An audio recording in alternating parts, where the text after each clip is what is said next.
Silay rahim degan nimani tushunasiz? Rahim deganda? Silay rahim. Silay rahim?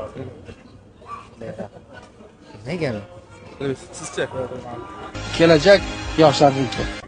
Silay rahim deganda nimani tushuntirish kerak. Xotirjam. Xotirjamlik. Sog' bo'ling. Xotirjamlik. Ichki xotirjamlik. Silay rahim deganda aka-ukalar oqibati, qarindosh urug'larning oqibatlari. Darhaqiqat